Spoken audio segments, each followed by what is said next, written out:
Hey, welcome back to the Here's the Deal channel. I appreciate you guys being with me. I'm going to try to make this a short one tonight, short and sweet. But I want to talk with you about the practice of deception. What if there was a short one man, I knew tonight, short and sweet? I knew it. I knew I should have checked my tabs. All right, I got the reverb off.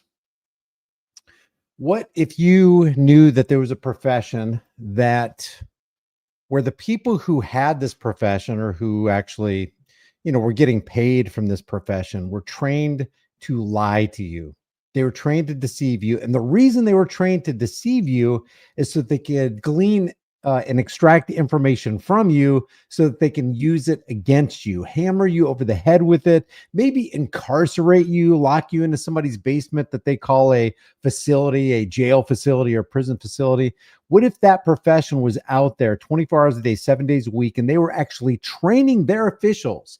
They were training their representatives to lie to you, to lie to your family, to lie to your friends, so that they could actually increase the coffers of, let's say, the prison industrial complex, where they get kickbacks to the court system and they can get all these fines and fees, and then just increase their operation against you, so they can lie to more people, so that they can recruit more and bring more people in there. Well, that's the state of American law enforcement today. What people do not understand is that they are trained to lie to you. They're trained to deceive you. They're trained to get into your mind, basically. I asked ChatGPT, are American law enforcement officers trained to be deceptive when dealing with the public? American law enforcement officers, ChatGPT says, are trained in specific techniques. And we know this. We don't need ChatGPT. I was just doing this because I wanted to see what the general understanding was out there. And it basically goes out there and scours the internet. I'm not satisfied with the shallowness of the response, because it is far deeper than what they even say right here. But it says, let's see if I can get this a little bit larger here for you. Look what it says. American law enforcement officers are trained in specific techniques that may involve deception under certain circumstances. Well, actually, if we find out, it's really under all circumstances. They will even use a traffic stop as a justification to conduct what we call fishing expeditions, so that they can see if they can get something else on you. That's not upholding the rights of the Americans that you're supposed to be protecting and serving. But it depends on the context and the situation. Really, no, it really doesn't for them. Deceptive techniques. Officers may use deceptive techniques during interrogations to elicit confessions or gather information. Now, keep this in mind. Anytime you're in the presence of a law enforcement officer and he's asking you questions, or just looking like he's shooting the breeze with you with a smiling face, joking around. Yeah, what'd you do today? Oh, yeah, what's your favorite thing? Yeah, you like softball? That's great. My kids are in softball too. Never let your guard down. You are under an investigation. You are being interrogated by cops. That's what they're trained to do, and that's how they operate. And they don't even think about it. This is just what they do in their daily practice. These are the kind of people that we're actually dealing with, and you can't forget this. This is why I'm going over this. For instance, they might falsely claim they have evidence like fingerprints or witness testimony to encourage a suspect to talk. These tactics are legal in most jurisdictions. A lot of people equate legality with morality and illegality with immorality. And in a lot of cases, that's not even true. It may be legal for them to lie to you. And if they lie to you, that's policy. If you lie to them, they consider that a felony. Or if you do it on the witness stand, it's perjury. So you can't lie to the state. You can't lie to state functionaries, but they can lie to you all day as a practice, so they can get you in their deceptive web of basically the Department of Injustice, internal criminality, state-run criminality. They got undercover operations. Deception is central to undercover work, where officers assume false identities to infiltrate criminal organizations or gain trust for intelligence gathering. So basically what they do is they enter the free market, and if you want to buy a good or a service, they act as undercover agents so that they can sell you or buy from you that illegal good or that service. So they interfere. They become the middleman in between you and another consenting adult who wants that service, so they can arrest you. It's no different from prohibition in the 1920s. Now, I know a lot of people are like, no, man, if it's illegal, you can't do it. You can't do it. Did you know that it used to be illegal to free slaves? So if you had the opportunity to free slaves on the sly, you wouldn't do it. What if it was one of your relatives that was a slave? Would you free them? It's highly illegal. You could go to prison or life. It could be seen as the punishment might be death. It used to be, think about it. It used to be illegal to free slaves. Conversely, it used to be legal to have slaves. So legality does not equal morality, just like illegality doesn't equal immorality in cases. But then you have, we call them bootlickers. I don't know. Maybe we should come up with another term so we can try to, create some kind of unity based on understanding and truth and logic and reasonability. But there are people who are like, no, if the politician said it, we can't do it. If the police department said you can't do it, you can't speed down the road 7 miles an hour over the speed limit, let alone 17 miles an hour over the speed limit. But the cops do it, and they don't get to. Why don't cops who are not on an emergency call, no lights, no sirens, why do they get to go 47 in a 35? But if you go 39 in a 35, you're getting a ticket, but he doesn't. That's because we have the psychopathic political class and the psychopathic law enforcement class who believes that they have special rights that none of the rest of us have. Badges and uniforms in their minds grant special rights. So the rest of I just want to blow through the rest of this. Then I want to show you some examples here of a trained deceiver deceiving an audience of millions that has nothing to do with the first 1A auditing community. Public interactions. Officers are generally expected to be honest when dealing with the public, but may withhold information or use certain phrases to control a situation, protect safety, or advance an investigation. That's utterly BS on its face. They don't just withhold the truth from you. They will tell you a blatant lie. Hey, the reason I pulled you over is ... You didn't have a properly illuminated license plate. You didn't activate your turn signals 50 feet before you were supposed to, like the handbook, the traffic guide handbook. I need to see your license. Is that marijuana I smell? Oh, you didn't pull me over for a license plate improperly illuminated. You wanted to get me on something else because it's the end of the month. You got a quota. Maybe they didn't. Maybe there's some kind of deficit in the city spending. And you got to make up for it with this ticket. I got you. We know what you're all about. Limits of deception. Officers cannot violate constitutional rights. That I almost just laughed out loud when it said that. Officers cannot violate constitutional rights, such as by coercing confessions or obtaining evidence through unlawful means. Is there a cop out there that doesn't violate constitutional rights every single day, dozens of times a day? Anytime. I mean, if you had 100 million people that agreed that traffic law doesn't violate individual rights, but you can use your own common sense and your own eyeballs and your own understanding about how the world works, and you go, I don't see how traffic law is consistent with shall not be, our freedoms not being infringed. Me having the right to be secure in my person, and now you're making me insecure in my person through traffic law because of something super minor that's not going to hurt anybody. It was, for example, it's 3:30 in the morning. I come to a four-way stop. I look left, I look right, I look behind me. There's nobody around. There's nobody even on the street. You've been driving for 15 minutes on your way home from work. Nobody's there. And you just kind of do a slow roll through the stop sign, but you didn't see that cop behind the billboard, and he pulls you over and he gives you that $200 ticket. You didn't harm anybody. You didn't threaten to harm anybody. You didn't damage property. You didn't steal property. You weren't a bad person, but you broke their policies, and this gives them the opportunity to make you insecure in your person and property. If traffic law is not a violation of the Fourth Amendment, then there's no such thing as a violation of the Fourth Amendment.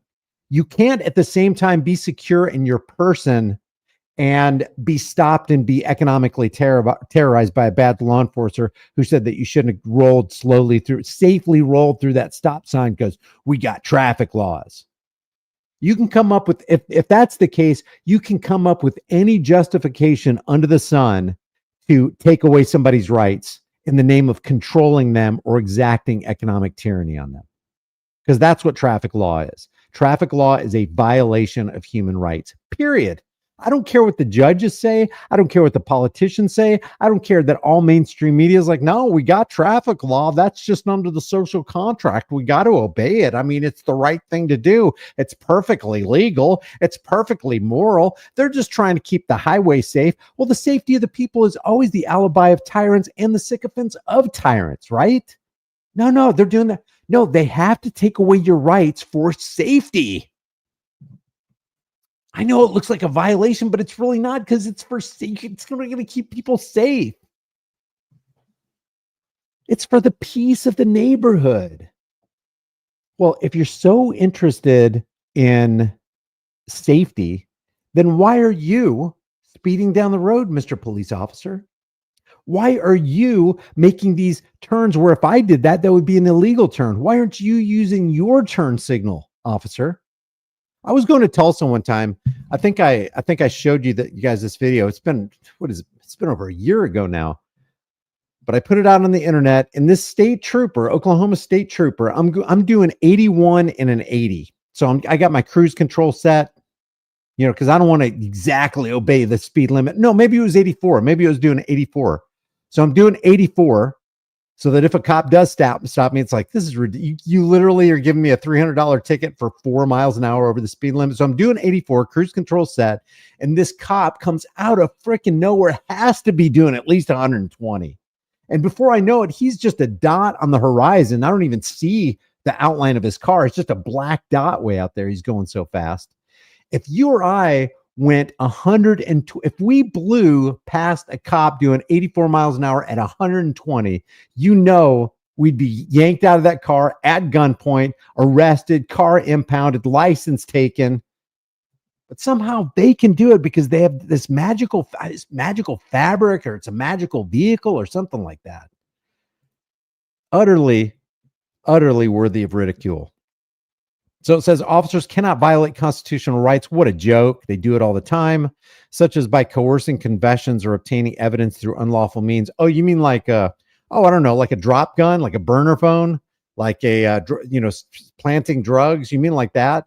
You mean like kicking in somebody's door and putting them face down on the carpet, tasing their dog, flashbanging their baby? Courts review the use of deception to ensure it does not render confessions involuntary or violate due process. So to sum this up, ethical considerations, the use of deception is controversial.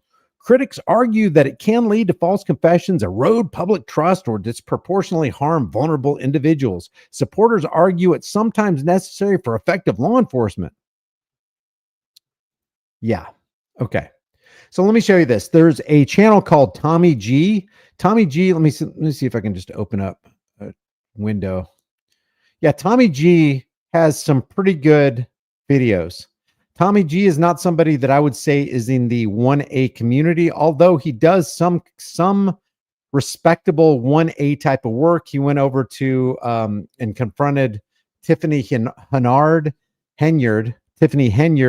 and that police department over there. So he does really good stuff. And he put out this video, I was just noticing yesterday, called "A Day with Florida's Wildest Sheriff." And it's this sheriff from Port St. Lucie, Florida. And I want to show you a couple of the questions that Tommy G asks this sheriff and the answers that he gave. And as soon as he gave these answers, I immediately knew it was a bold-faced freaking lie. We're going to call him out on this, and I'm going to show you this first one. Tommy G is asking him about how the sheriff's department, by the way, he's not the sheriff anymore from what I understand. There's another guy that got elected and is in the place of this guy, but the next guy is going to be the same. The guy previous is going to be the exact same. And then I'm going to show you a letter that virtually every single sheriff, not just the deputies, because the sheriffs represent the deputies because they're the elected position, and then they basically appoint their deputies below them.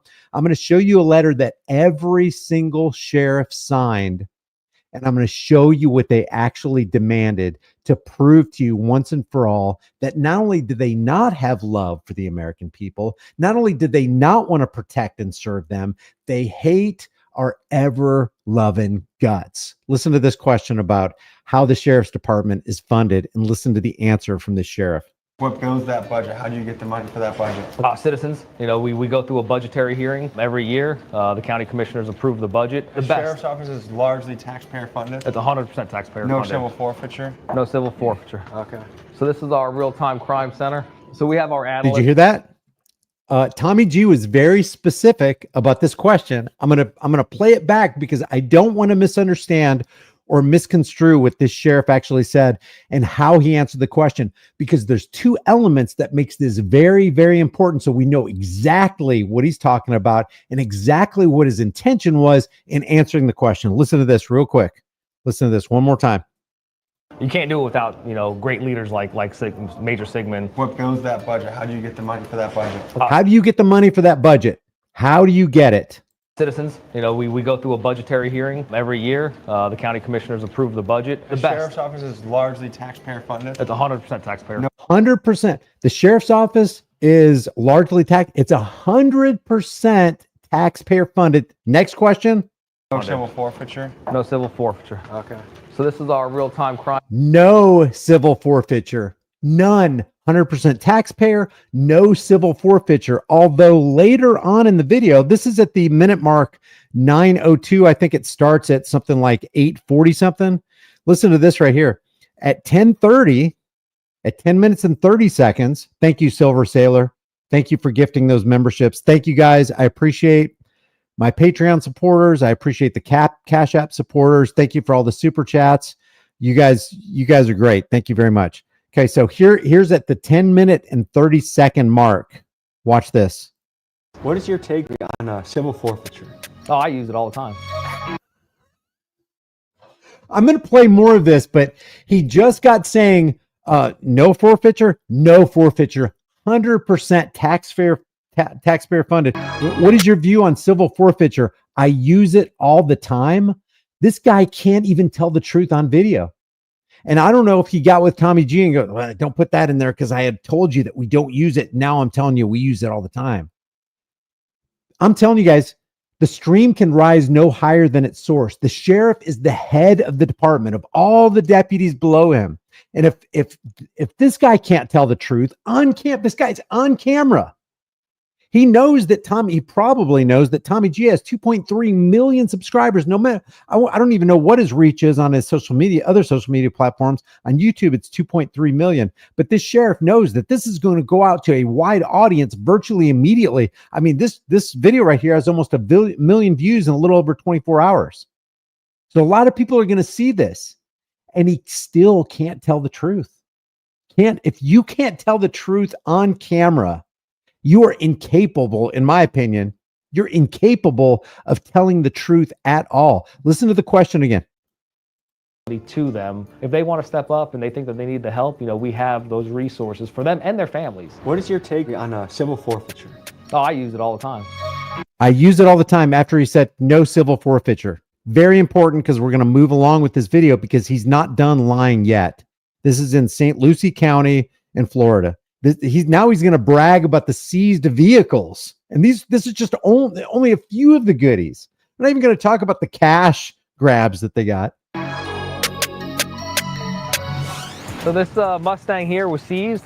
This Mustang was seized from a chop shop. Mainly it's vehicles. We'll have a drug dealer in a vehicle use a vehicle, while they're committing drug deals, or we'll have these street. I don't even believe him for 1 second, because he can't even get his story straight about whether they use forfeiture or not. And now he's just going to go, well, it's mainly vehicles and it's only from drug dealers. Yeah, we believe you, Sheriff. You have so much credibility with us right now. Takeovers. We had a motorcycle, BMW S1000.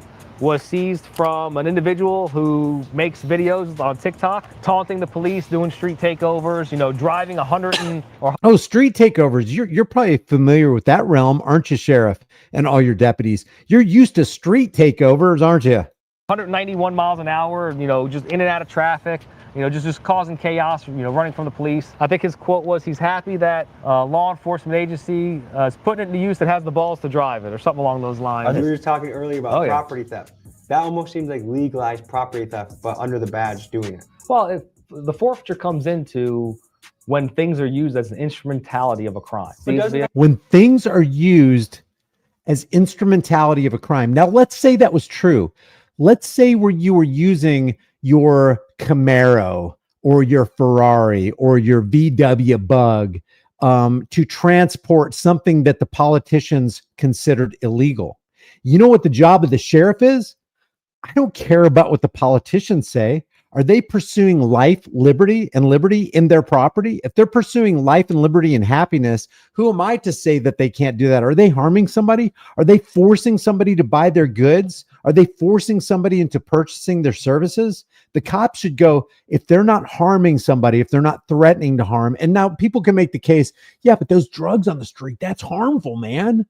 What are you advocating for? I am advocating for the frickin' free market. I am advocating for dangerous freedom over peaceful slavery any day of the week. You can't get a more dangerous life than having a roving band of uniformed costume clowns thinking that they have unbridled authority over you and they have a right to tell you what to do and you have the obligation to obey their rulership or you should be punished. I am advocating for true freedom, a true free market. Dangerous? Okay, maybe. It's not going to be more dangerous than having an armed SWAT force, fully armed, fully funded, to the gills, knocking on your door at 3:30 in the morning, and then you defending yourself, and then they off you because you shot a police officer because you didn't know who the hell was at the door. If you're for dangerous freedom over peaceful slavery, put a 1 in the room. If you're somebody who would rather have peaceful slavery over dangerous freedom, put slavery. So 1 for I'd rather have dangerous freedom over peaceful slavery, and put slavery if you'd rather have slavery over peaceful or dangerous freedom. So listen to this again. I think Tommy G is on the right track, but I think he pulled some punches here so that he could continue with the interview. I don't know, because if you push too hard sometimes on these psychopaths, they go off. But basically he's saying, well, civil asset forfeiture to me almost sounds like, I don't know, legalized theft. Guess what? Civil asset, stay tuned. I'm saving the best for last. Stay tuned to the end of this live stream because the most unbelievable thing is coming up. Yes, civil asset forfeiture is legalized theft, but legalized theft just because, oh yeah, I did it. It's legal. The politicians allowed me to do it. As a matter of fact, they codified a law and they passed it through Congress. We can do civil asset forfeiture and then do this little profit sharing scheme between the federal government and the state government where we get an 80% kickback and they take 20%. And we can be Brookside, Alabama, where we got 2 frickin' MRAPs for a population of 1,300. What the frick? We can increase the coffers through mass issuance of traffic citations to the tune of 640% year over year increase. That's not wide open criminality, is it? Listen to what Tommy G says about civil asset forfeiture being legalized theft. See, it's putting it to use and how this cop responds, this sheriff. The balls to drive it or something along those lines. We were talking earlier about property theft. That almost seems like legalized property theft, but under the badge doing it. Well, if the forfeiture comes into when things are used as an instrumentality of a crime. Oh man, I wish Tommy G had pressed in. Yeah, okay, now you say instrumentality of a crime, but don't you understand that the founding fathers had hemp fields? You know, there's some evidence, some documented evidence to show that Jefferson and Washington were involved in something that has to do with the opium trade.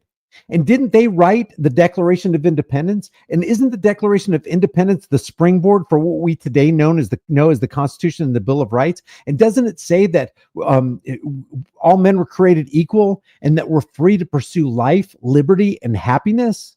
So if somebody's idea of pursuing life, liberty, and happiness, as long as they're not harming somebody, forcing somebody to do something, coercing somebody, or engaged in any kind of armed robbery or anything like you guys are, you freaking cops, how can you say that's unconstitutional? Well, because there's a law. Yeah, but what if that law violates the Constitution?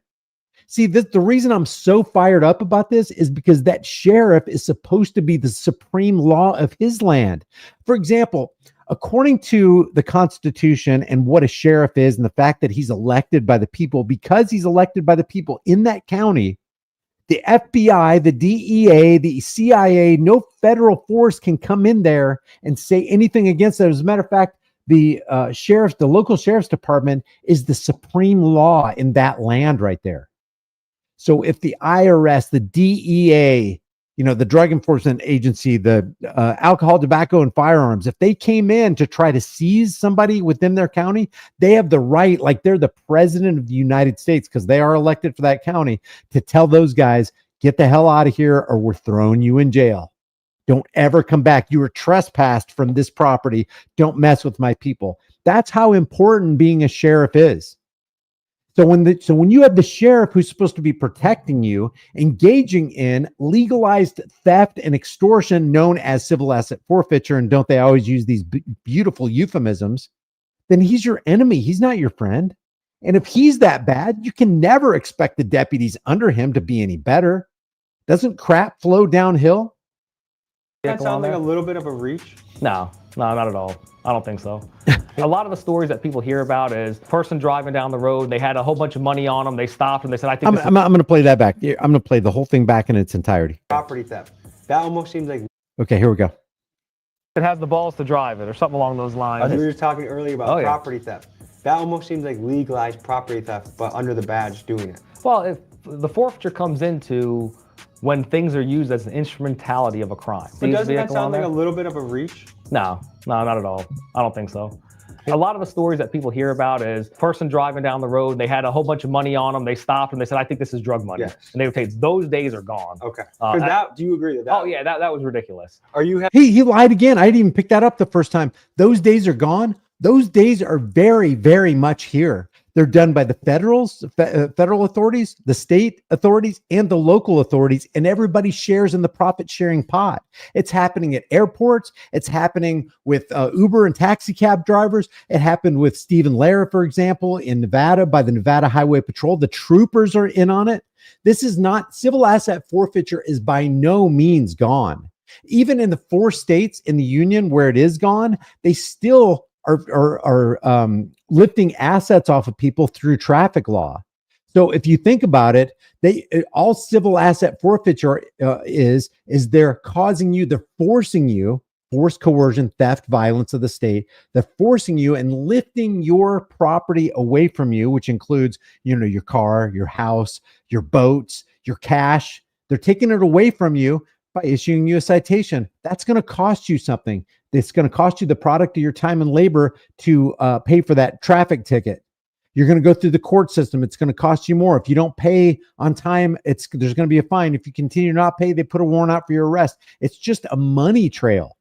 They're bleeding you for every last cent that you got, as if you weren't taxed enough through gas tax, food tax, income tax, real estate tax, excise tax, luxury tax. How many taxes are there on the books? And now you got the law enforcement who's supposed to be protecting you from all this crap, putting their finger in the pie so they can get a little bit of a slice. So you can call it traffic law or civil asset forfeiture. We're doing this for the safety of the people. We're trying to stave off the Mexican drug cartels, whatever excuse, whatever justification you want. Theft is still theft. By any other name is still theft. Put whatever euphemism you want to put on it so the dumbed down Bubis Americanus masses can just suck it up and believe that you're the hero here to save the day.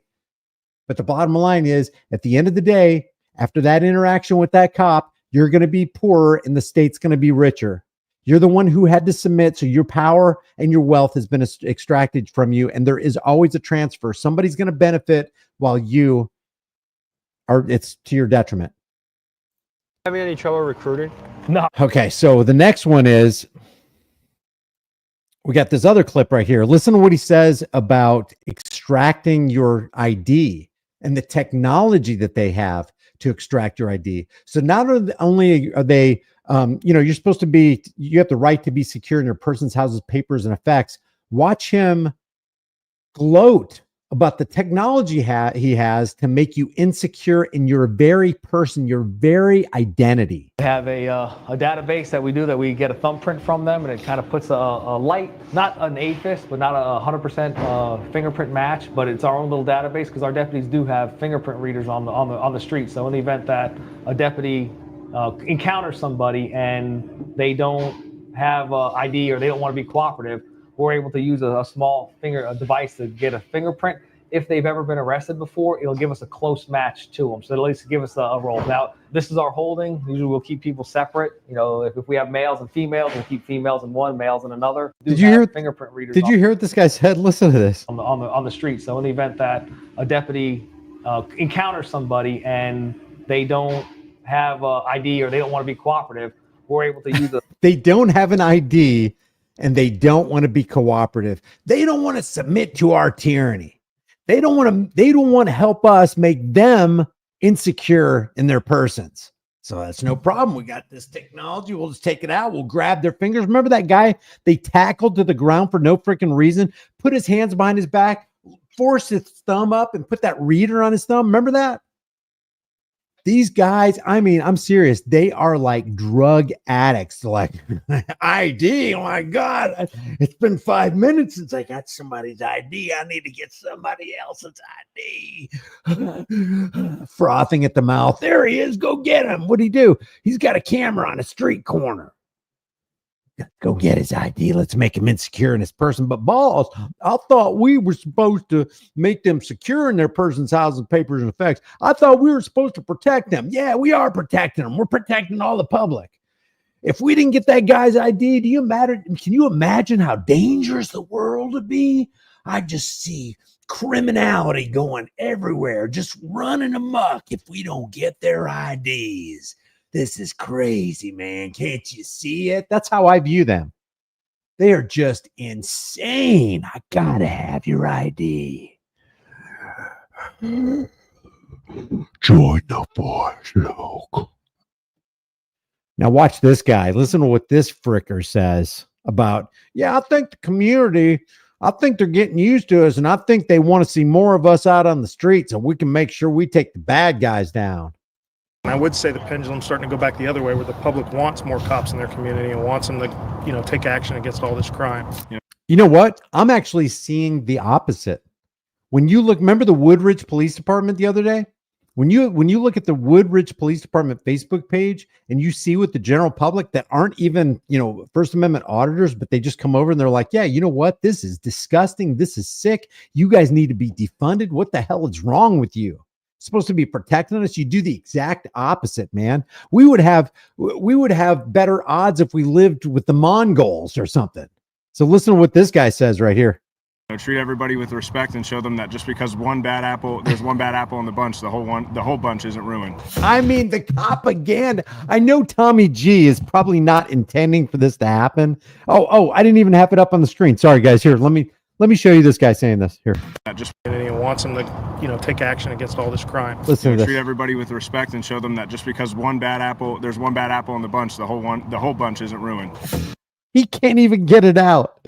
Just because there's one bad apple in the bunch doesn't mean the whole apple is ruined. I would love for Tommy G to have put this guy back on his heels and said, well, hold on a second. If it's one bad apple, then why didn't all you good apples weed him out and kick him out of the basket?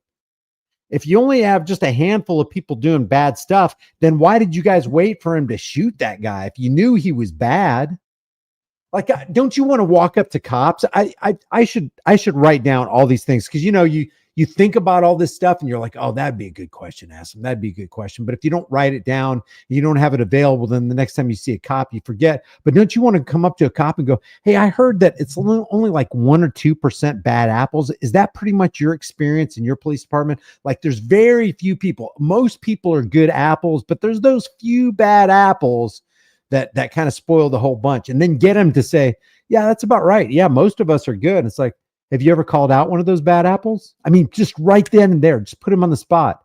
Okay, so you're admitting there's bad apples in your department. Have you ever called one out? Have you ever been a whistleblower? Have you ever lied on a report? I mean, be honest, be real honest with me, because I know what the answer to the question is before I asked it. It's totally rhetorical. Have you ever lied on a report in your entire law enforcement career, whether you've been on the force for a year or 10 years? You know what the answer to the question is. It's yes. It's yes. How do we know? Look at that former officer Dominic Rizzo and that other guy. What was his name? Let's see. I did a live stream on it. I don't even know if it's up anymore. It got demonetized. Let's see. Where is it? Do you guys remember that? It was Dominic Rizzo. It was a little while ago. Oh yeah, here it is. Watch two cops. Oh man, I should actually cut this. I should actually cut this. Let me bring this over to my other window. Yeah, if you haven't seen this video right here, watch these two cops expose themselves. This was a live stream that I did. I should actually just make it a formal video because basically what these two cops do, it's Dominic Rizzo and what was the other guy's name? Here's Dominic Rizzo. What's this guy's name from the Fit Responder training? I don't remember what his name was.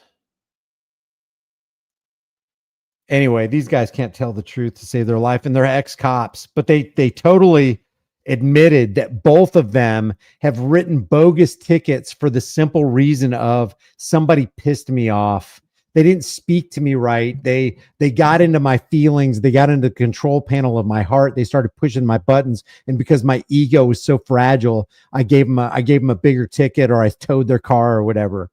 They actually admitted that. So when you walk up, they'll say you see a cop, maybe he looks like a real nice guy, and you walk up to him at a gas pump and you ask him, hey, what percentage would you say on the average of your police department are bad apples? We know they're all there. You know, there's bad apples in every profession. Just, you know, start just trying to get into his head. You know, doctors have bad apples. Pharmacists have bad apples. There's even bad personal trainers and stuff, but not all of them are bad. Matter of fact, the majority of the are good. So what percentage of your police department do you think is good? Is it like 80%, 70% is good and 30% are bad? Or what's the ratio there? And you know, they're going to have to say some of them are bad. And if they say some of them are bad, then put it back on him. If some of them are bad, then what does that make you if you don't call them out and you actually let them go and basically unleash them on us? Because you didn't blow the whistle, now they're free to roam and be bad and do bad things to the rest of us, but you could have stopped it. Why don't you? Doesn't that make you a bad apple officer? There's so many questions that we could ask cops and just like subject them to the interrogations that they subject us to, because you want to get them on something, because you want to expose their dark hearts for what they really are, so that you can show the world, look, he said it, I didn't. Oh, you think you're going to take the fifth? They won't. They can't even stop talking. They love bragging about what they do, what they have, with the capabilities that they have, the power that they can wield over you, the command and the control that they got. So yeah, few bad apples on this. Yeah, I don't think so, dude. So here's the last thing. Here's the icing on the cake, guys. I don't know if you remember this. This was almost a year ago now. And then there was another one that I did in December 21st, 2023. I'm going to put the link in the chat room. That paper that I'm holding up right there, that is this right here. This is a letter from Sheriff Jim Skinner from the National Sheriff's Association. This is the actual letter. I don't know if you remember this. I'm going to put the link to this letter here. I'm going to drop it in the chat room right now, just so I don't forget it. And I intend to, when I get done with this video, revise the description and put this and those other two videos. You got to watch them. You got to watch them, because what they admit to right here is earth-shattering, that every American should see. If it's true that civil asset forfeiture is here, let me go to this right here. Let me open up a new page. Let's go to Stephen Lara. Stephen Lara. If it's true, if it's true that civil asset forfeiture and the sheriffs and police departments who are enacting and enforcing this civil asset forfeiture on regular Americans, not the Mexican drug cartel like they want you to think, and they're actually confiscating, stealing, and this is roadside extortion because it's done with the implied threat of force, the implied threat of force and violence. This is armed robbery right here. These cops right here stole the life savings of a Marine veteran, and two of the cops who did it are also veterans. If two veterans are going to do that to another American veteran for no reason, what do you think that they are going to do to you? What do you think they have in store for you? How much of a chance for freedom in America do you think you have if two veterans are willing to do this to another veteran who has literally done nothing wrong. They stole $87,000 from this guy and absolutely did not get it back until the Institute for Justice got involved. The Wall Street Journal got a hold of this. Forbes magazine printed it. And because they had a PR nightmare, a public relations nightmare in their hand, the Nevada State Patrol decided to relinquish that money and give it back to him. That is utter dishonesty. It's not walking in the light. And how many people that day, let alone since this happened, have they done that to besides Stephen Lara? Matter of fact, I'd like to know this.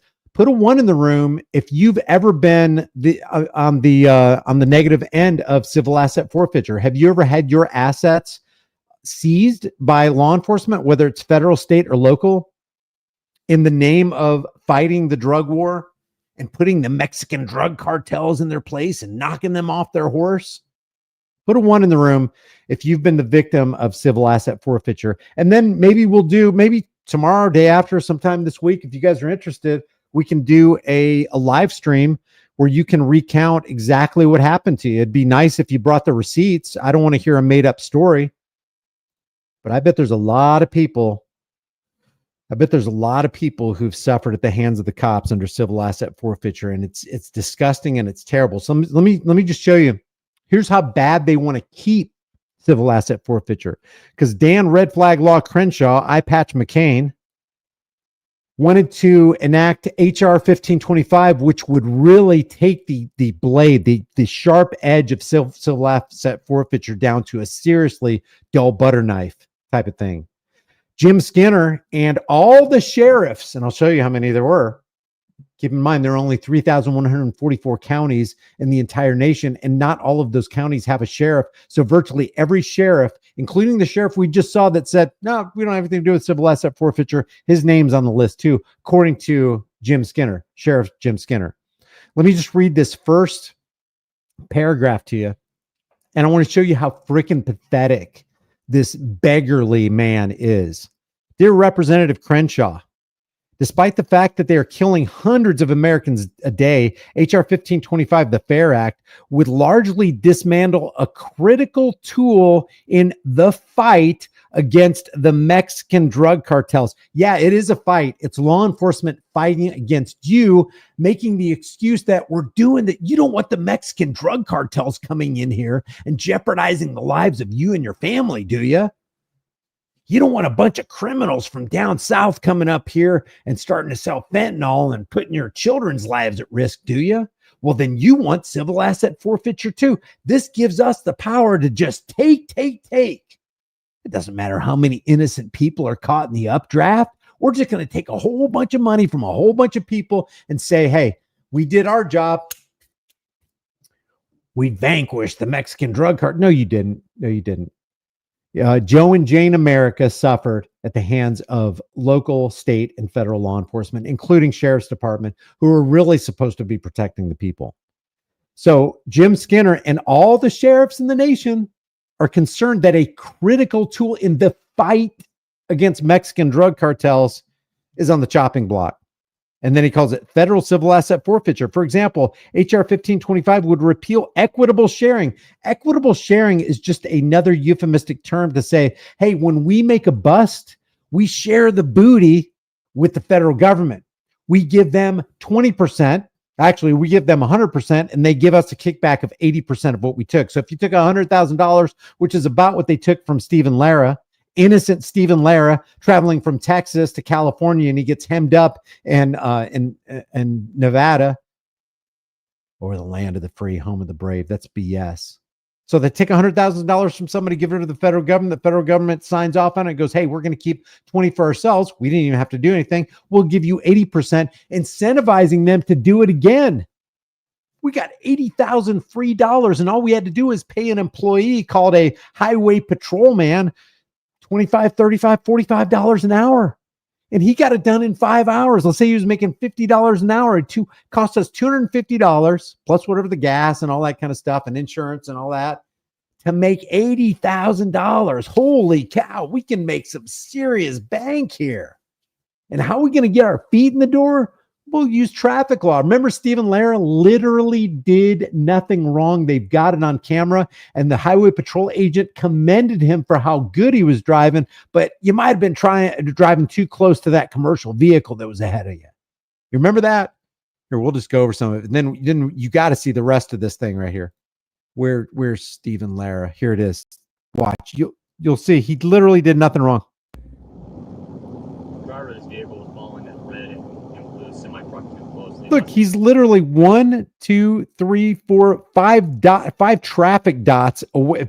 He's not traveling too close.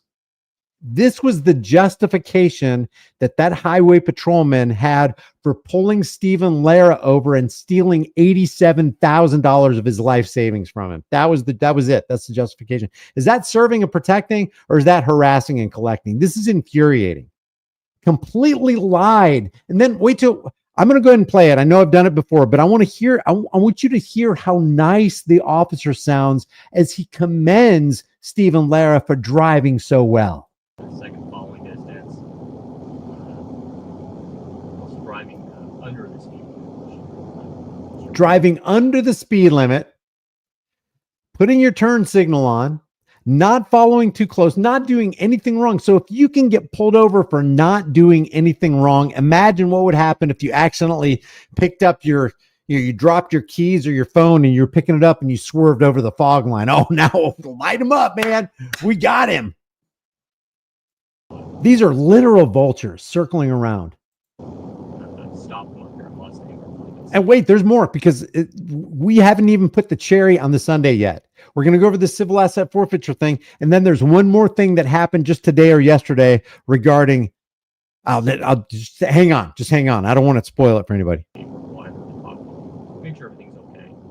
Yeah, initially I thought I was getting pulled over because maybe I had expired tag that was necessary to get listen how friendly this cop is for a short duration for that weekend.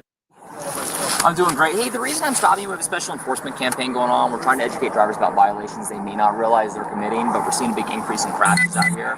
First, applaud you on your driving.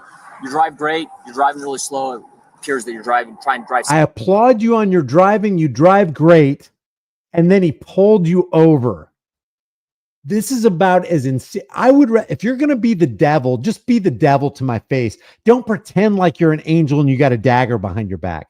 Just go ahead and be the devil. Don't pretend you're some kind of saint coming up, commending me for my driving, when really all you're doing is you're fishing, man. You've baited the hook. You're just waiting for me to bite. This is where David said, this is where Stephen Lara should have said, my lawyer told me not to talk to police. What is it that you want? I'm being silent as of right now. I'm invoking my right to be silent, period. Safely under the speed limit. I appreciate that. I just want to talk about your following distance, especially around commercial vehicles. The highway patrol officer seemed. That's how it started.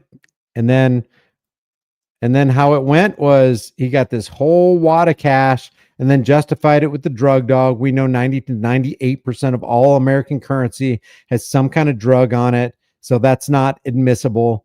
But now you got David Lara on the side of the road begging for his life savings back. Now he can't even pay for the rental vehicle. Now he can't even get to his daughter's place. And you've completely ruined this guy's day and potentially his life. And he wouldn't have got his money back at all. I mean, this would have been a clean robbery if the Institute for Justice hadn't got involved. Isn't that a shame?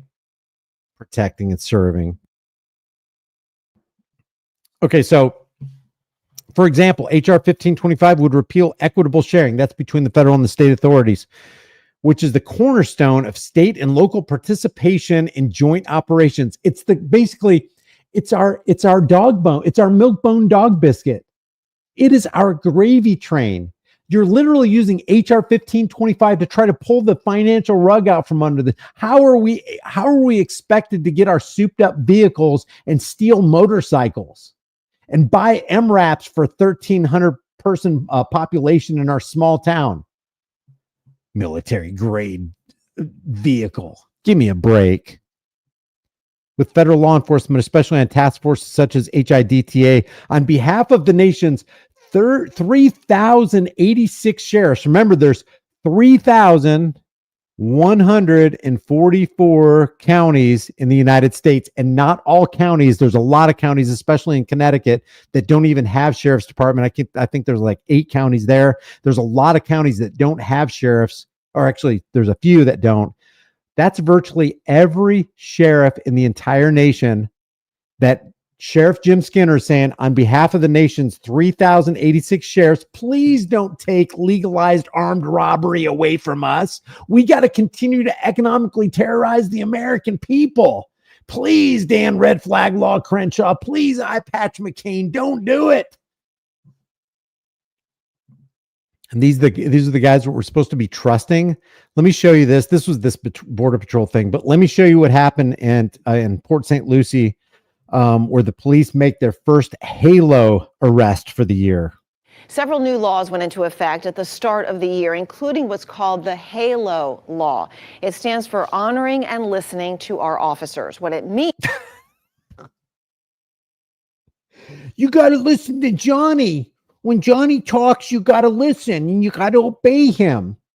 Honoring and listening to our officers. And if you don't honor and listen to us, and if you don't stay back 25 feet when we tell you to, because we're engaged in corrupt practices over here, we don't want you to be recording with any kind of clarity, and we definitely don't want you to pick up the audio, so you just stay back, Jack. You know, if you are truly a hero, there ain't no way, because they want you to believe they're heroes. They give you all these faux hero funerals. They fill the coffers of the GoFundMe to try to convince you that this cop who's lived his entire life wreaking economic and physical harm and ruin on the American people, but for some reason, Joe Schmo, a patrolman, was the best human being that this earth has to offer. Now we're going to interrupt your day. I know you got to get to work. I know it's lunch and you got to get back to the office, but we're going to run a 2-mile long funeral procession out on the road. We're going to shut roadways down for this fantastic human being, this angelic human being laying in this casket back here. And if it's a dog, same thing. They treat him like he's an actual police officer. Died in the line of duty, old Sparky. We train man's best friend to be man's worst enemy. What could possibly be better than that? So now Halo is taking effect, and they arrested the first guy in Port St. Lucie, Florida. Listen to this. Is staying out of any first responder's way if requested. Thank you, Joe. Or face the charges.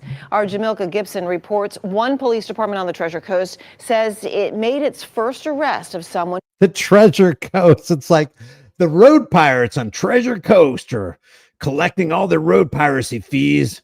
All this bounty and booty is going to be distributed to the local pirates on the ship. Who violated that new law. She joins us in Port St. Lucie with more. Check this out. Officials here say they warned the suspect several times about the new. They warned the suspect. See, the cops and the fake stream CIA infiltrated Operation Mockingbird, MK Ultra Media don't view you as a fellow human being. They view you as a suspect. Warned the suspect. What suspect of what? What crime are you suspecting them of? Well, now we've created a whole new class of crimes. If you get within our law enforcement bubble, well, you've just become a criminal again. Like, that's what the state does. They specialize in making innocent people criminals. Doesn't that disturb anybody out there? Law, but he just didn't listen, and that's why he ended up behind bars. Wow. Now they want to make sure other people know exactly what the HALO law is, so this isn't their fate. This body camera footage shows what the Port St. Lucie Police Department is calling its first HALO arrest of the year. 26-year-old Karan Delph being taken away in handcuffs.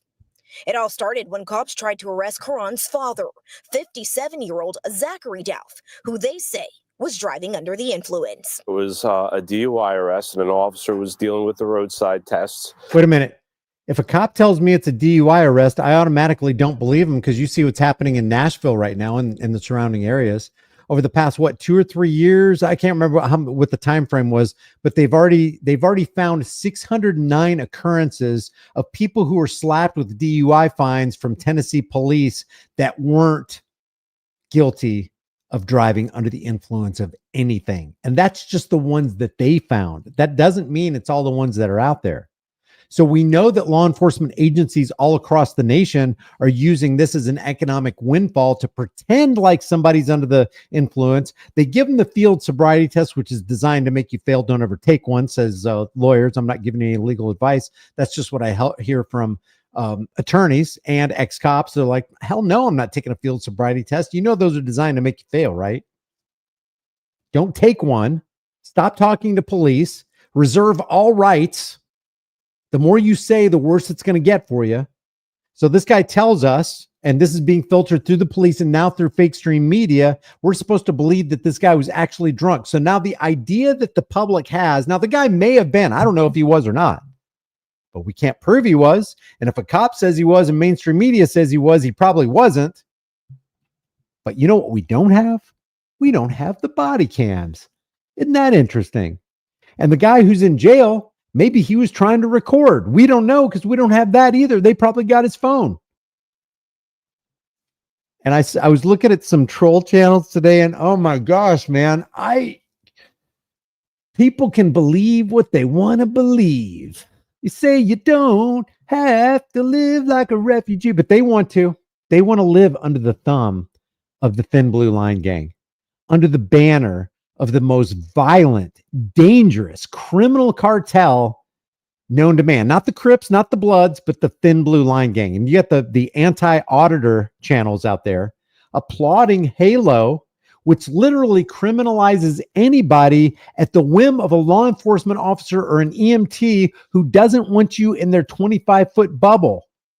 Which is why, that's why I say about, like Bernie Sanders, like, they got to pay their fair share. We got to increase the minimum wage to a living wage. Oh yeah. What does it need to be? Well, it used to be $15. Now it's $17.50. We need them to make $17.50. Well, why not? Let's just go for broke. Let's make it $57.50 an hour, $159 an hour. Let's just go ahead and do that. No, that's not sustainable. Because you know what happens when you increase the minimum wage on the economic scale. You have all these small businesses out here that are employing people, and now you automatically tell them, hey, I know you agreed with this person to pay him $9.50 an hour, depending on how they would progress in the position, but we're telling you, you can't pay him $9.50 anymore. You got to pay him $17.50. You know what that's going to make the small business owner do? He's going to have to let go of, maybe he's got 10 people. Now he's like, you know what? I'm going to have to run my operation on 5 people now because they just doubled what I have to pay these people, and I can't afford 10 people making $17 an hour. So I'm going to have to go down to 5 people. That's what happens. Jobs get lost. Unemployment rises when you do that kind of stuff.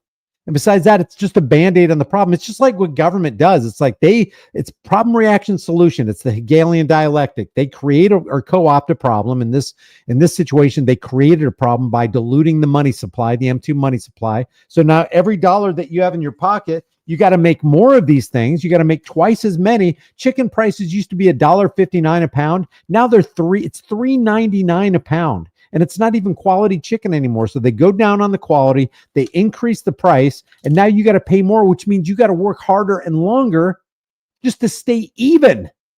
You have to work all this just to maintain what it was last year. And pretty soon you can only work so much. There's only so many hours in the day. Pretty soon this gets so devalued that you're way behind the curve, and everybody who benefits from it are the people who cash these in right at the top. And who's that? The Zio International Banking Cartel and all the corporate elitists, and they extract all the wealth while we are left with the chicken feed. So they got the foxes looking over the hen house, creating the problems, and then you got the Bernie Sanders going, oh, I have the solution. Let's just add more of these to the pile, which is going to devalue it more and increase unemployment.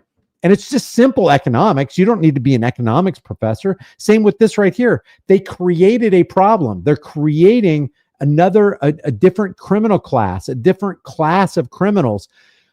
You're not doing anything wrong by standing 10 feet, 8 feet from the cop. You're filming so you can get good footage, and you can be the transparency agent that these people say they want. But now they're saying, we don't want that level of transparency. We don't want you to actually hear what we're saying as we verbally abuse this person and make them think they did anything wrong. We don't want you to be able to yell to them, hey, reserve all your rights. Don't say anything. If anything you say can and will be used against you, be silent. Invoke your Fifth Amendment. But you got the anti-auditor channels who I really don't know how they can sleep at night. Who are like, oh, the halo. Oh my God, the fraudster's worst nightmare has come to pass. And I know all these anti-auditors and a lot of other people would be the ones who would be mocking the founding fathers when they said, screw, no way, we are not doing 3% tax on tea. They're not going to tell us what we can do with our firearms. The British government and the British redcoats can go back and pound sand or go across the ocean and deal with the waves or whatever, but that's it. This is our red line. We ain't going to cross it. And if it costs our lives, our fortunes, and our sacred honor, we're not going to do it. And then you got all the anti-auditor. If the anti-auditor channels were living back in the 1760s, 1770s, they'd be like, no, this is hilarious. This is so hilarious that the founding fathers think they're standing for their rights. The British government's not doing anything wrong. They can tax tea. They can put the 10% tax on the tea. They can take their firearms. It's going to make the rest of us safe. That's how I view them. You almost kind of feel sorry for them because if they've got kids and their kids are going to be maybe twice as stupid as they are. Here's what you do for your kids. Just roll over like Fido. Just roll over. Here, let's make a game of it. Roll over. Just comply. Do exactly what they tell you to do. What could possibly go wrong? It just, it's infuriating. And a family member approached and kept interfering. Let's just play this back 10 seconds. They say was driving under the influence. It was a DUI arrest, and an officer was dealing with the roadside tests. And a family member approached and kept interfering with the investigation. Officials say Zachary was Oh yeah, this one anti-audit channel. The name of the title is New Anti-Frauditor Law Gets First Arrest, and then the thumbnail says frauditors are so screwed. Guess who the real frauds are?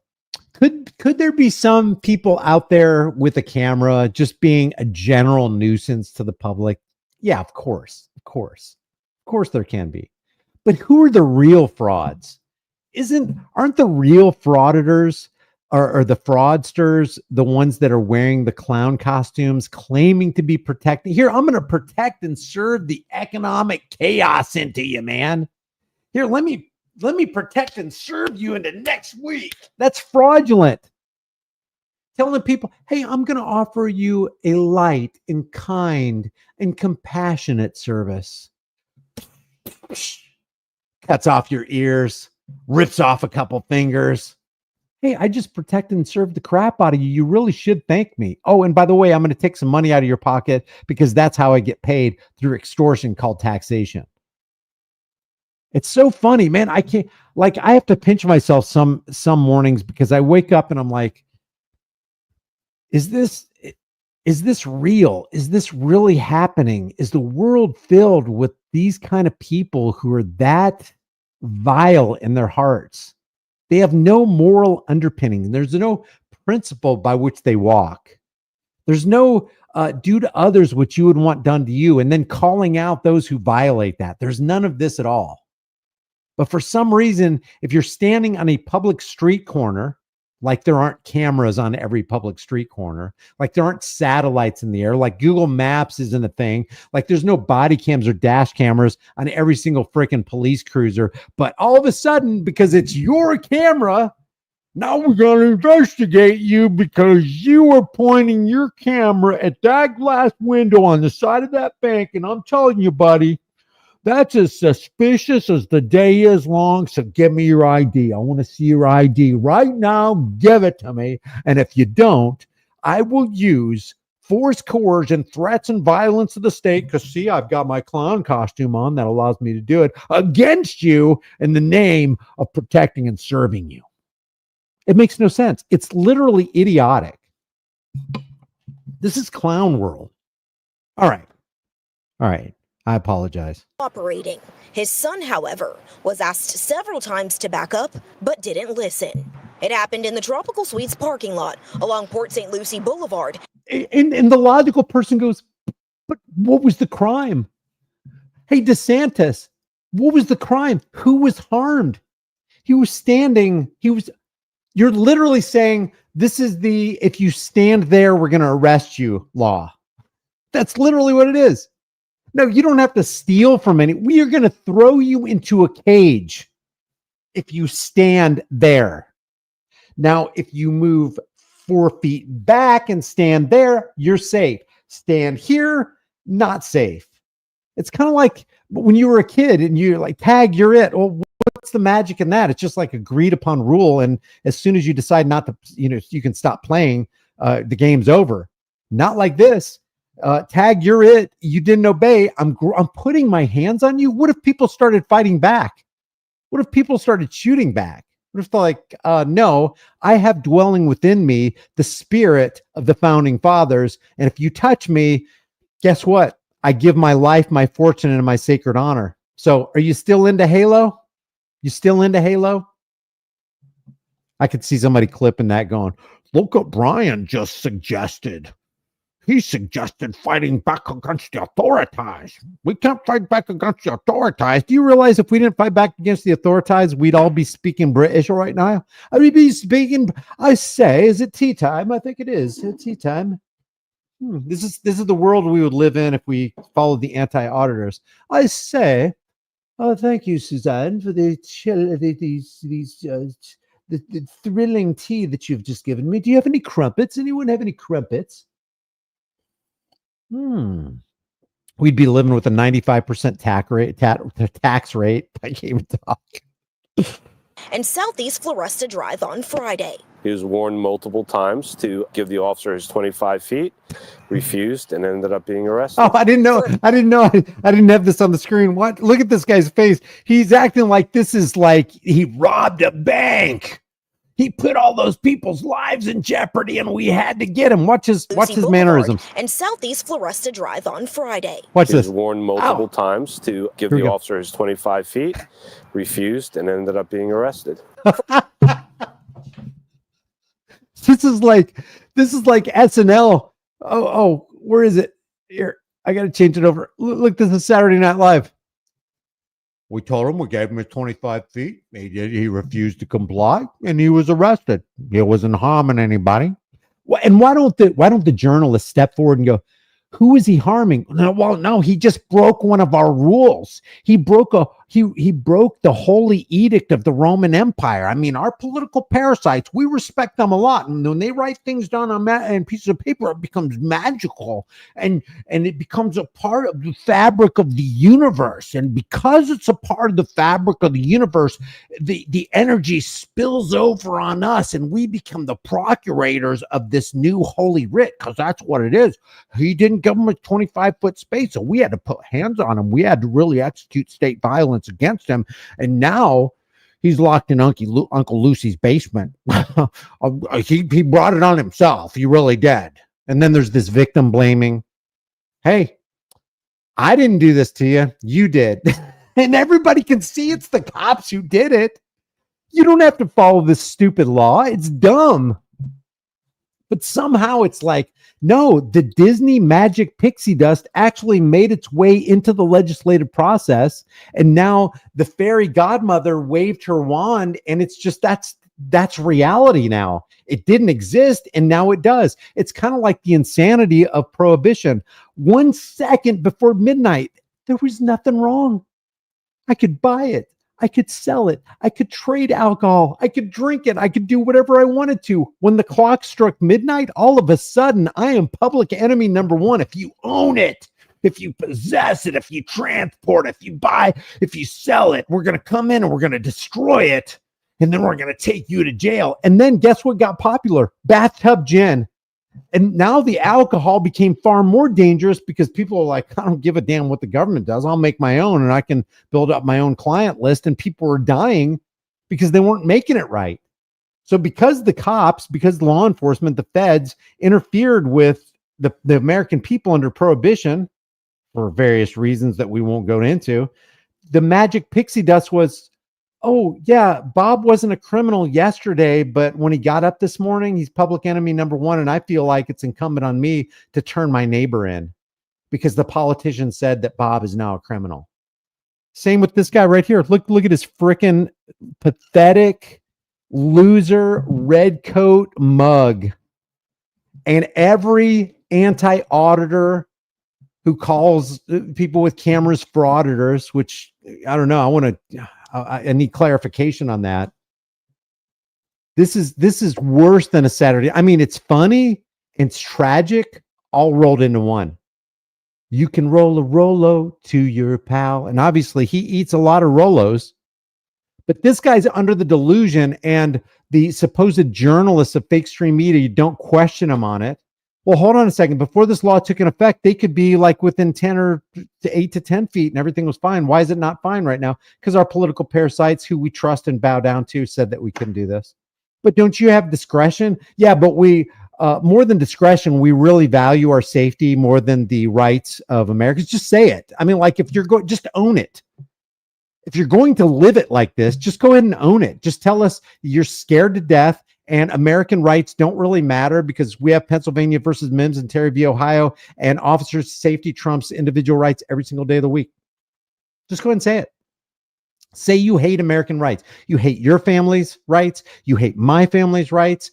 You're just, if you were living back in the 1700s, it'd be the founding fathers firing upon you instead of vice versa. Because you don't care. You're not a principled person.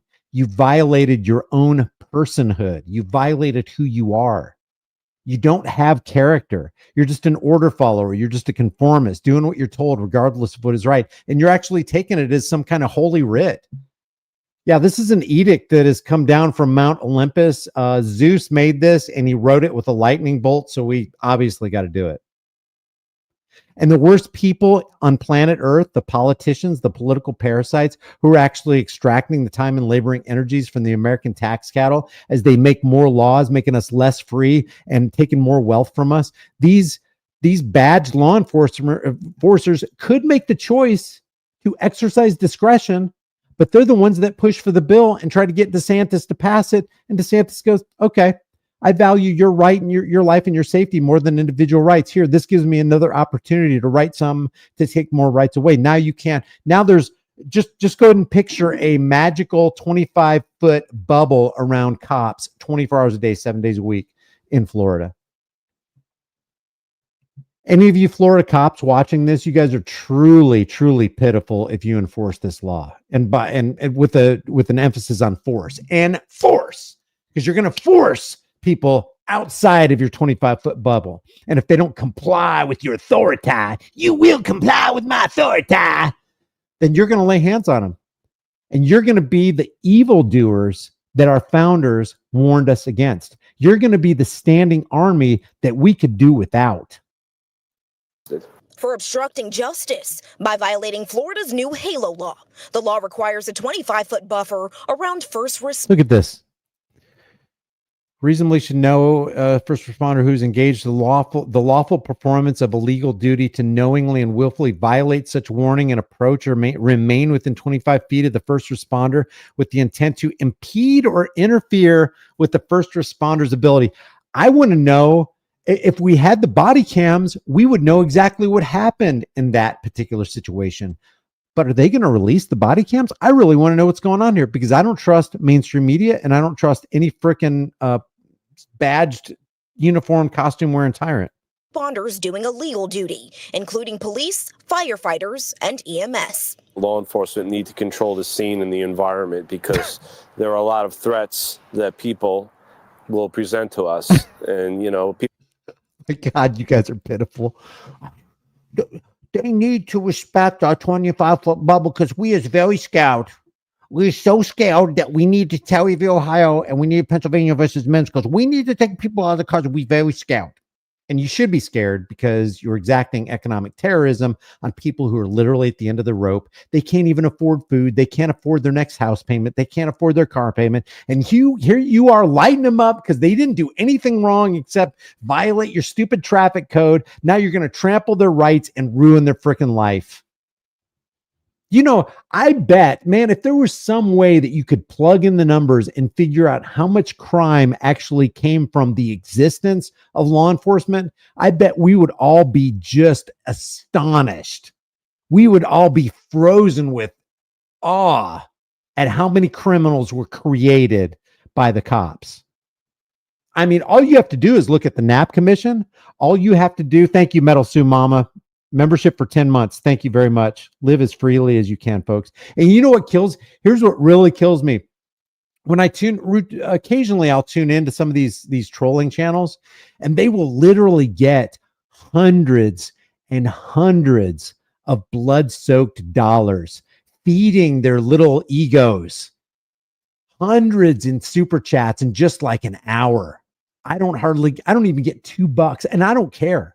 I'm not saying this to get super chats, but it lets you know about the mentality of what's really going on. And truth will always be treason in the empire of lies. Thank you, back Shmil. Truth is treason in the empire of lies. Truth is the new hate speech, and truth is the first casualty in any war. When you take out the truth, you get a whole bunch. People do not love truth. They don't love and hold fast to the truth. They hate it. People love tyranny. Tyranny gets rewarded. It's not truth is not and won't ever be popular. That's why you don't see it on CNN. You don't see it on Fox News. I saw a report the other day that over the since 2021, the highest amount that CNN made, they raked in like $1.4 billion. Now they're down to 422 million because their viewership has really dropped off. But Rupert Murdoch owns News Corp, which is Fox News. I wonder how many billions they make every year just on ad revenue where viewers are looking at stuff. That's what gets rewarded, because Fox News, Faux News, Counterfeit News Network, ABC always broadcasting crap, NBC nothing but crap, MSDNC, MSLSD, because they always be tripping. They are not getting you out the truth. They're giving you the spin.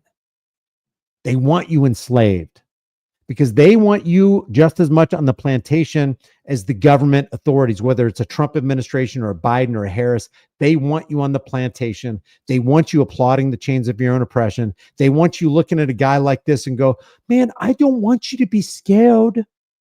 So it's okay for you guys to have a little bubble. Can you imagine being in a profession where you actually thought, no, I need a bubble around me. I need a bubble around me. Maybe you need to rethink your career. If you're so freaking scared, maybe there's a reason you're scared. Maybe people are fed up with being messed with. Did you see that last video I did today? The cop would not leave this guy alone, kept following him back and forth, called his police chief, called another guy, and then they're going to get in the way and go, no, you need to give us your ID. That's just the way it's got to be. I mean, talk about people low resonating, operating on a very shallow human plane. I mean, that is a dark heart. And it's just as dark, if not more dark, because the audience that these anti-auditor channels have, that law enforcement have, and they're all the same group. Everybody who pushes a button or pulls the lever in politics, thinking that a political psychopathic parasite is going to save them from all their woes, when it's really those political psychopathic parasites with an R or a D next to their name that are actually increasing your woes. And they're going to make sure that the dollars that you have in your pocket buy less and less and less as they give themselves away to foreign corporations and foreign countries and central banking cartels more and more. So yeah, I would rather be poor and know that I was at least striving for the truth and being corrected by the truth and going, hey, you know what? Maybe I need a balanced approach on this.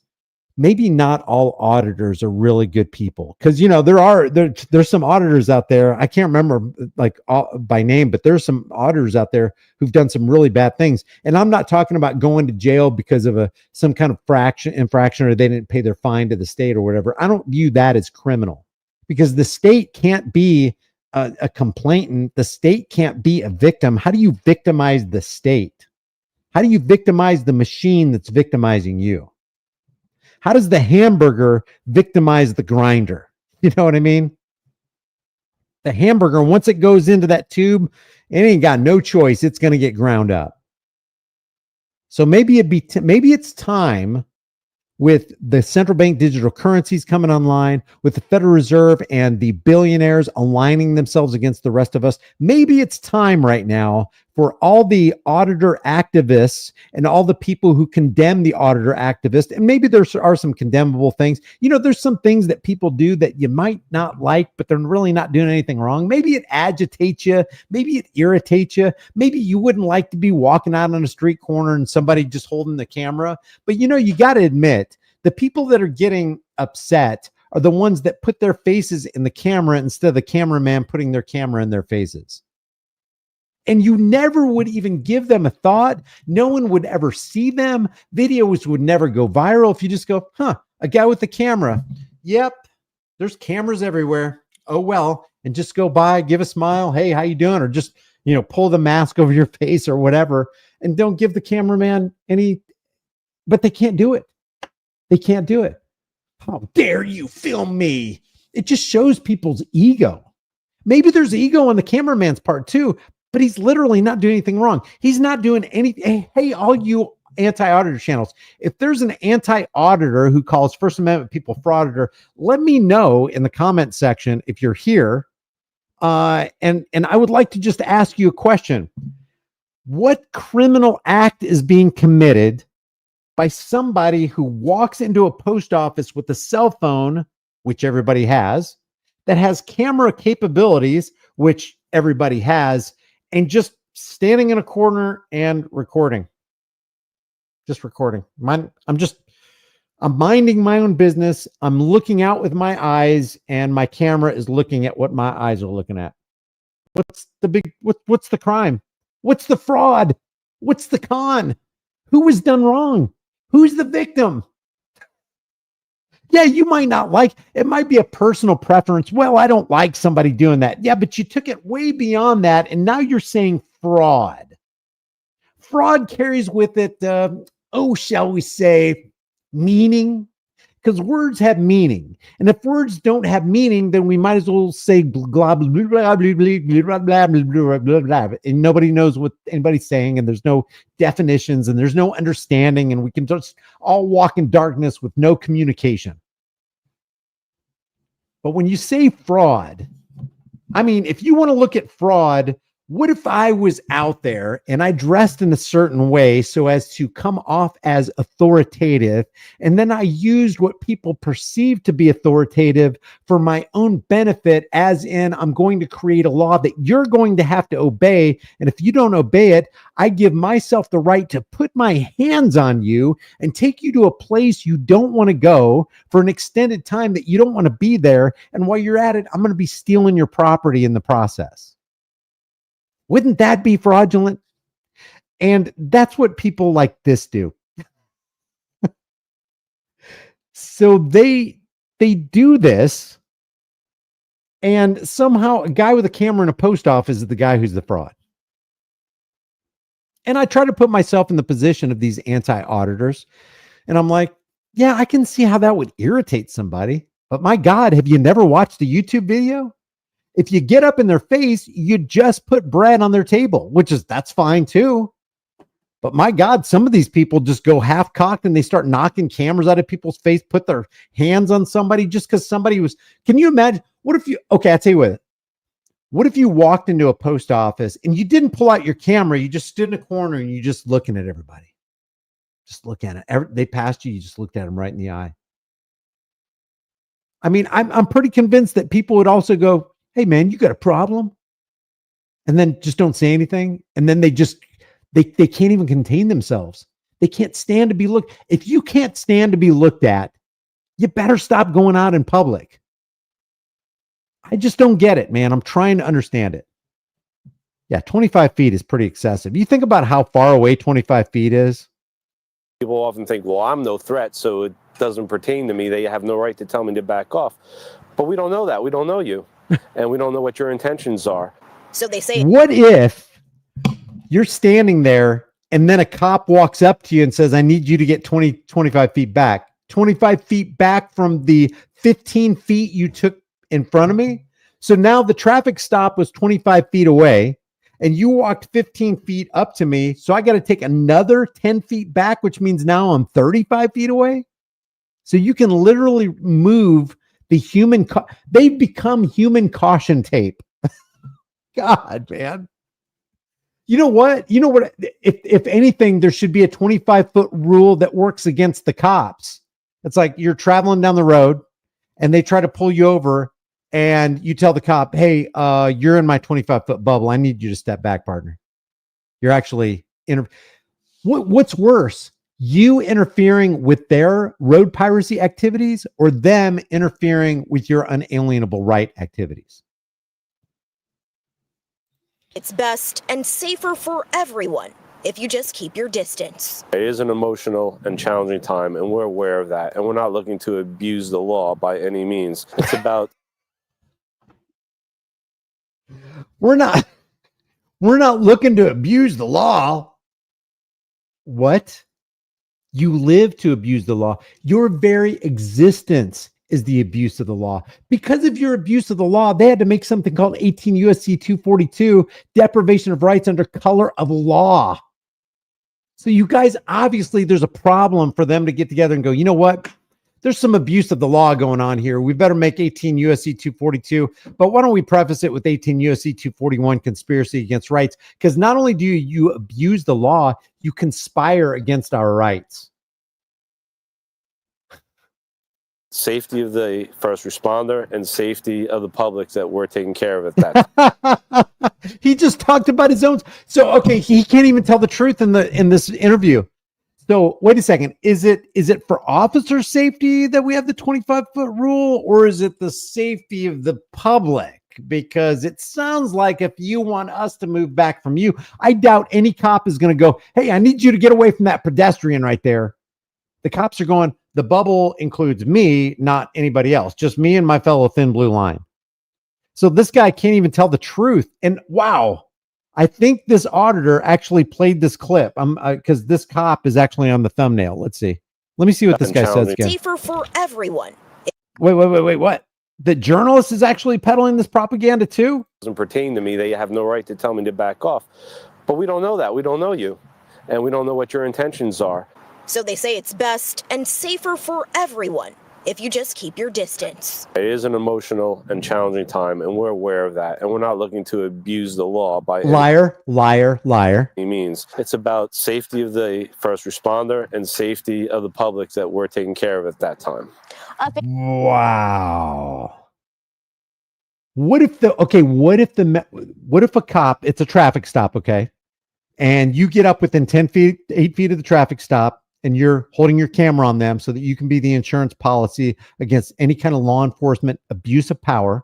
And the cop goes, I need you to get back 25 feet. I'm invoking my 25-foot bubble immunity rule. And the guy that you pulled over goes, no, I canceled that because if you tell him to back up, then I'm going to feel very unsafe. So if what this guy said was true, this is for the safety of the public and for the emergency responders, then what happens there? Because now you got an emergency responder saying go back 25 feet, but you got a member of the public going, no, I need you here because I feel like they're about to abuse me because I just heard them talking among themselves. You couldn't pick it up because you were 25 feet away. Please stay here. Who gets overridden there? Guess who gets overridden? You members of the public will get overridden. Some people, 161 Blood Eagle says some people just have an overinflated sense of importance. They're just part of the world someone happens to be recording. Yeah. It just seems so obvious to me. Civil asset forfeiture versus criminal asset. Yeah, exactly. We shouldn't, there's nothing civil about it. It's just like the Civil War. What do you mean Civil War? It was an evil war. There was literally nothing civil about it.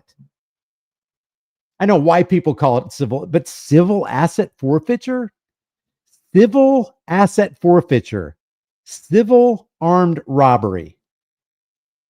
Officials must always issue. And you didn't forfeit it. You weren't forfeiting it. They were forcing a forfeiture. So if they're forcing a forfeiture, it's kind of like a thief going, well, I didn't steal his property. He forfeited it.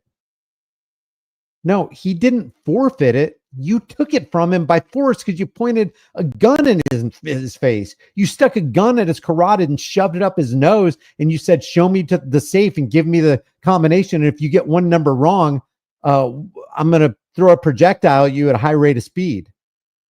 It's not forfeiture. You're not forfeiting your assets. They're being stolen from you. A verbal warning first, reminding people about that 25-foot buffer. Failure to comply could result in a second-degree misdemeanor. Wow. Well, you know what? You know what that means? Laws serve two purposes. Number one, it's a transfer of power and it's a transfer of wealth, because if you're on the other side of the law and a law enforcer goes, hey, you just broke that law, we're going to slap a misdemeanor or a felony on you. Well, it's going to cost you money in the court system and you're going to lose some freedom, because if you continue to stand there and resist their law, you're going to go to jail. They're going to put hands on you, the torture cuffs. They're going to kidnap you, throw you in the back of the car. They'll probably hotbox you on the way over there. They'll probably do a couple turns and swerves so you can hit your head against the side of the window. Then they're going to fingerprint you, and then they're going to take you into booking, and then they're going to have you take your clothes off. And they're going to have you bend over and cough, and they're going to check your orifices and make things nice and uncomfortable for you because you decide to engage in the premium crime of contempt of cop, and you hurt their feelings. And they're law enforcers, and they use the authority and the violence of the state against you every single time. All right, so where are we at here? Let's see what you guys are saying in the comment section. What's up, Jonathan? Sam is here. Cesario's here. Civil robbery, like honorable judge or honest or good cop. Yeah, the honorable. See, they have to force that language. They have to force that terminology, because nobody in the free market would call that judge honorable. Nobody. So they actually put it on a plaque. It's kind of like when you go to church, they call the guy reverend. You wouldn't. It's like, that's Ralph. That's Bob. That's Carol. It's not reverend. What are you talking about? You're trying to force me to honor you in some way. Well, guess what? Honor is earned. Respect is earned. You don't get it because you call yourself that. The Honorable Senator Marco Rubio or whatever. What? You're automatically not honorable if you're calling yourself honorable. You're automatically not honorable if you have a plaque on your desk that says Honorable Judge Gretchen Smith. It's just so crazy how they try to force this stuff. Good guy activism, what's going on? Delete Laws is here. Donnie Darko, what's going on? It's how tyrannical leaders put their pictures in every building. Yeah, and they name federal buildings after themselves. The Lincoln Memorial. Guys, when you have this goes back to the popularity and the major funding some of these people get, some of these anti-auditor channels get. They get tons of I don't know about the IQ of these people, but sometimes I wonder about it, because when you're following somebody who literally is coming off like a bootlicker, it's like you want to ride the coattails of the red coat. You really want to go there. These are the guys who would stand up and applaud and shine the shoes of an Abraham Lincoln for throwing the grandfather of the writer of the Star-Spangled Banner in a prison because he wrote something in a newspaper that wasn't so kind to Lincoln. Did you know that? Did you know that Francis Scott Key, he went by the name Frank, the grandson of Francis Scott Key, the grandson of Francis Scott Key was thrown into jail in the 1860s during the Civil War by Abraham Lincoln. Francis Scott Key wrote, "Oh, say, can you see by the dawn's early light what so proudly we hail over the land of the free and the home of the brave." So the grandson of the writer of the Star-Spangled Banner bravely stood up against tyrant, the guy who's got a Lincoln Memorial, Abraham Lincoln, and wrote the truth about him, engaging in warfare, the initiation of war against the northern states, whatever you want to call that uncivil mess that he headed up. Didn't have to do it, but he did it. Wasn't about freeing the slaves. He's like, we got to keep the Union together, whether we maintain slavery or not. He's like, and as far as the superior condition, I think it should be assigned to the white race, Lincoln said. But for some reason, we want to set up the biggest memorials and pound millions of dollars into a guy who was clearly a racist. I don't get it. So anyway, he arrests the son, the grandson of Francis Scott Key. How's that for some irony for you? Pretty messed up. We live in a messed up world. So getting back to the people who call auditors frauditors, getting all the super chat money, go ahead, man. I'd rather die poor and honest and principled than live with your dark heart. Man, I just feel sorry for their kids.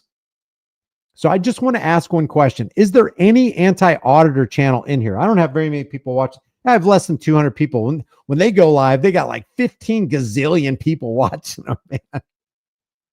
Good job. Good job.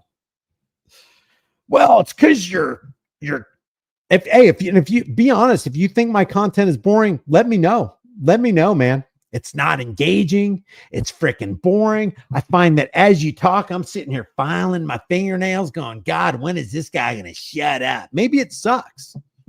Maybe it sucks. Maybe they're just like dynamic, charismatic individuals. We got to listen to what they have to say because they're spewing mountains of wisdom. Man, Mount Everest looks like a piss anthill compared to all the wisdom coming out of the mouth of the anti-auditor channels. And that's why I follow them. And that's why I relinquish my hard-earned money. Here's $100, Mr. Troll.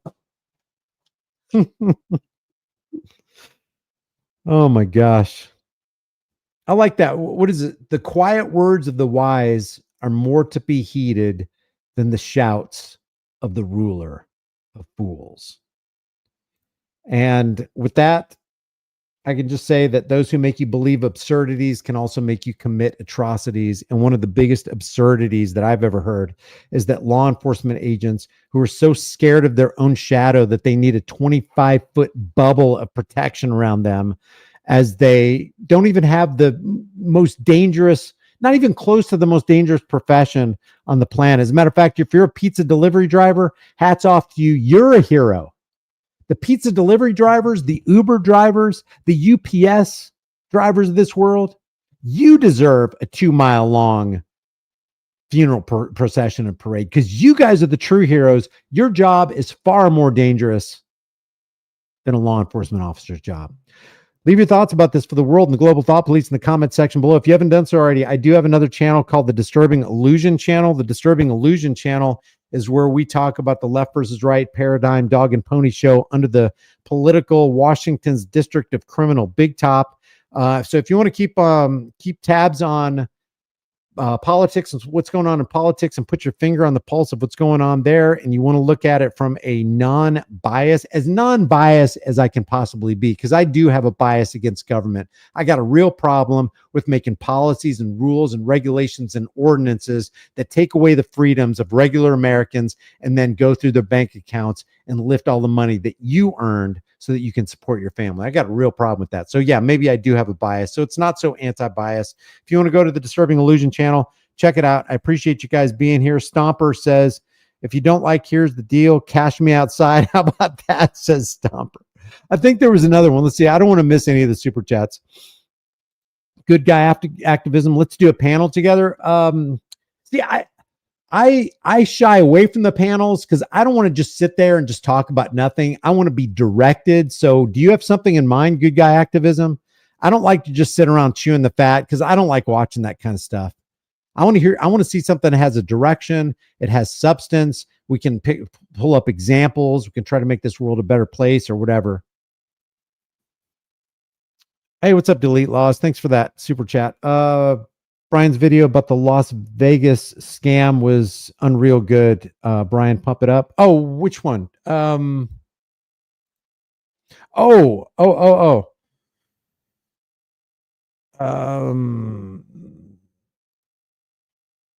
This one right here.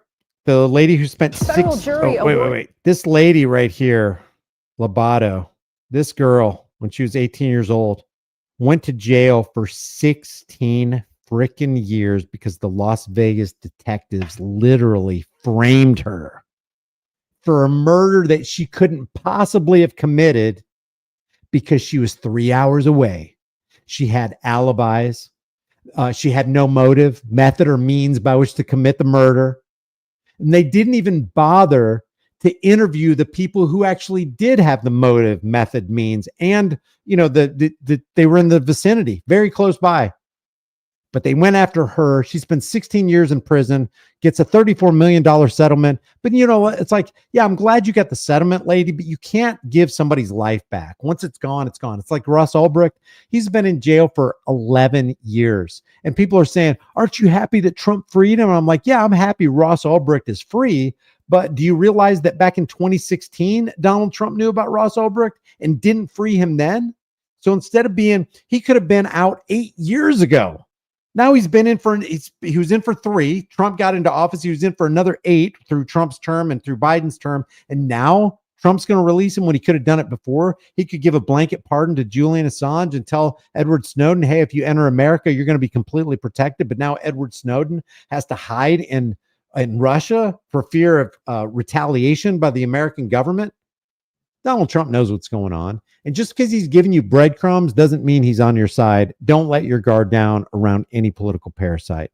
So thanks for the reminder, Delete Loss. Appreciate that. Let's see. I think I had asked Good Guy Audits a question. Let's see what he's saying. Maybe he's gone. Maybe he's not in here anymore. Yeah, I don't see it. So anyway, yeah, Good Guy Audits. Let me know what you want to do a panel about, but I just want it to be directed. I want it to be substantive. I want it to be something that somebody wants to watch and share and benefit from. That's kind of my deal. So here's the deal. That's what the deal is. I appreciate you guys. If you haven't done so already, subscribe to the channel, hit the bell notification icon, give it a thumbs up, share it with everybody. Don't forget to subscribe to my email list or my website, highimpactflix.com, and I will see you in the next video.